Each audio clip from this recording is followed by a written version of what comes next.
that you said this time around you only cuddle me, and you lied to me that the please stop.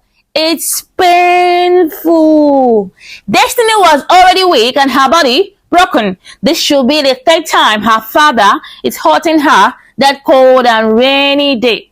Please, my dear viewers, stay with me while we listen and learn from this pathetic story of 7-year-old girl. Let's get started. Nancy walked briskly through the crowded streets of Lagos, her high heels clicking against the pavement. Her phone vibrated in her handbag, but she ignored it. There were calls to attend to, files to submit, and deadlines to meet.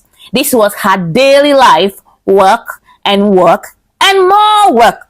By the time she got home at night, the only thing she had energy for was a quick meal and a long sleep. Relationships, they could wait. That was her mindset throughout her 20s. Her parents would often ask, "Nancy, when will you bring a man home?" She would laugh and say, "When I am ready." But now, in her mid-30s, the laughter had stopped. The once strong and confident Nancy felt a pang of fear every time she attended a wedding or a family gathering. The questions became sharper and the stares became longer. Friends who used to laugh with her were now sending her pictures of baby showers and family vacations. One evening, sitting alone in her apartment, Nancy whispered to herself, "Maybe it's time to start my own family." It was a rainy Saturday, that fateful day, when Nancy found herself scrolling through her phone. Bored and restless, she rarely had time for social media, but today she lingered on. Notifications popped up and she saw one, a message from a stranger. "Hey beautiful, I hope your day is amazing as you are." Nancy almost ignored it, but something made her pause. Wasn't this how some people found love these days? Social media wasn't her style, but maybe it was time to try something new. She replied, "Hello. Who is this?" The conversation began. His name was Desmond. He was a businessman based in Abuja. His messages were polite, his compliments soft, not overbearing. At first, Nancy wasn't positive about him because he was handsome, but as days turned into weeks, she found herself looking forward to his messages. He made her laugh, something she hadn't done in a long time. As weeks turned into months, their connection deepened. Desmond started calling her every night. They talked about their dreams, their fears, and their plans for the future. Nancy began to feel something she hadn't felt in years: hope. But just as she was beginning to let her guard down, a message from Desmond shook her world.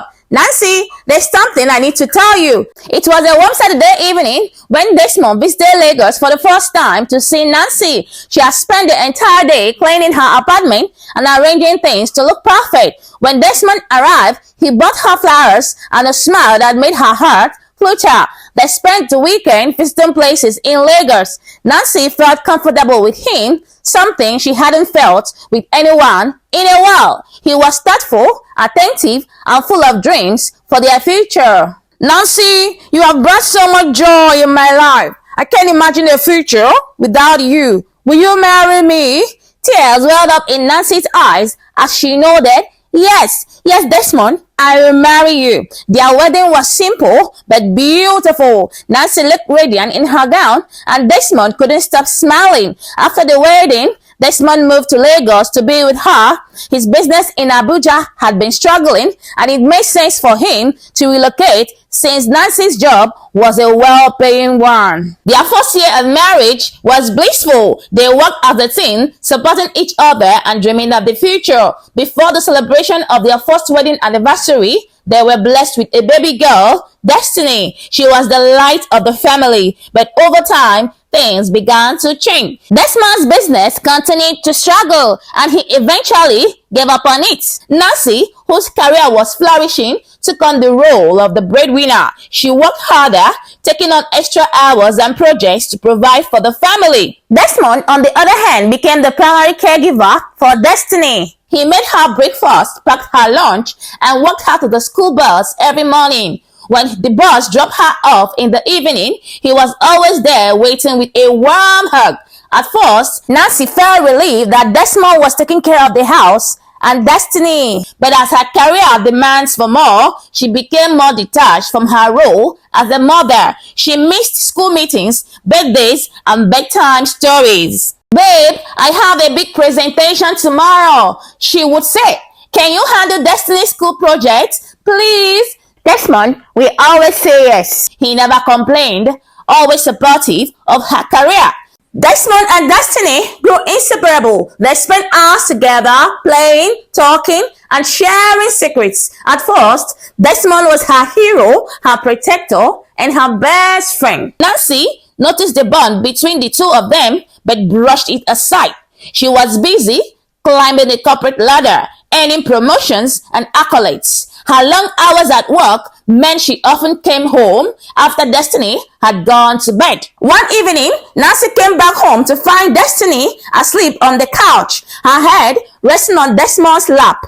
Desmond was watching a movie, his hand gently stroking her hair. Nancy stood silently watching them. She felt a pang of guilt, but quickly dismissed it. They will understand. But deep down, Nancy couldn't shake the feeling that something was missing. She had a lovely husband and a beautiful daughter, yet her career had started to overshadow her family responsibility. The bond between Desmond and Destiny was growing stronger every day, while Nancy's connection with them weakened. Destiny thought her father was caring at first, not knowing that he has a filthy motive. Soon, Desmond started satisfying himself, causing pain to his daughter. It was a rainy day that fateful evening, and Nancy had already called her husband, informing him how flooded island was, and as such, driving to mainland that evening will be risky for her. And her husband approved that she stays over at friend's place in Ireland. "Please do take care of yourself and my little princess," she said as she hung up the phone.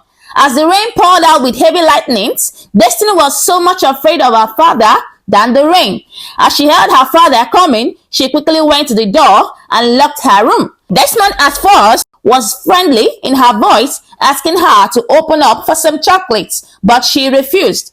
"But Daddy, you just did it to me now. I am tired," she said. Please, my dear viewers, if you have come this far with me, do well to subscribe to this channel while we continue. Thank you.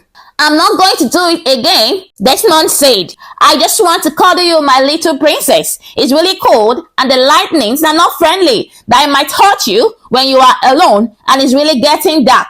Remember the story of the three witches I told you? They always hunt children that are alone." Destiny, hearing these words, reluctantly moved towards the door and opened the door. As the door slid open, Desmond looked at her with such a disgusting smile and lifted her towards his room. Destiny was already crying before they reached her father's room. Her small body was shaking, tears streaming down her cheeks. Desmond dropped her on the bed, removed her panties, and caused her pain again. "Daddy, you say this time around you will only cuddle me, and you lie to me. Daddy, please stop. It's painful." Destiny was already weak and her body broken. This should be the third time her father is hurting her that cold and rainy day. Every of their tears that day was intense. Soon, Desmond was over and Destiny was far asleep beside him. While Desmond was enjoying his wicked acts, something miraculously happened at the office. One of Nancy's colleagues, who usually comes to work with his car, insisted he must get home that night and promised to drop Nancy at her doorstep. Nancy left her own car at the office while she joined him that late evening. By the time they got to mainland, it was already dark. When Emma stopped to drop Nancy at her house, his car refused to start again. Emma tried several times, but the car wouldn't move. Seeing it was late and still raining, Nancy said, "Why don't you stay at my house for the night? It's too risky to look for public transport now." Emma thought about it and nodded. "Thank you," he said. He locked the car and followed Nancy upstairs to her apartment. As they reached, Nancy gently unlocked her door, trying to give her husband a surprise since he wasn't expecting him. As they stepped inside the house, it was quiet. Emma sat on the couch in the sitting room while Nancy went into Destiny's room only to discover she wasn't there. Curious, she opened their room only to see her husband and her daughter on their matrimonial bed. Looking at the floor was her daughter's clothes. With pain and anger, she screamed with a loud voice that could wake the neighborhood. Her husband woke up in fear and grabbed his boxers. Destiny was still lying on the bed, so weak. Desmond quickly grabbed Nancy by her throat, trying to strangle her. Nancy struggled, gasping for air, her eyes wide with fear.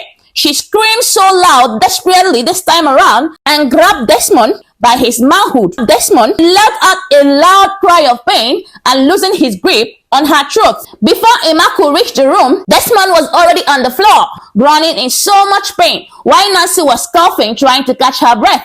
As Emma rushed to the room, she quickly helped Nancy to recover, while they carried Destiny to a nearby hospital that night with the help of some neighbors, locking Desmond up in the room. Desmond was later apprehended by the law, while Destiny had already started taking her mental therapy. Though Nancy was still working so hard to make a living and to give her daughter a better life that she deserved, she has also created a schedule that allows her more time with her. This is the end of our story. Please, my dear mommy, if we can sacrifice 9 months to carry our children, we should be able to do better and make our time not just to hear them, but to monitor and observe their behavior and body language. Thank you so much for coming this far with me. Please and please do well to subscribe to this channel and be part of my growth. Thank you so much.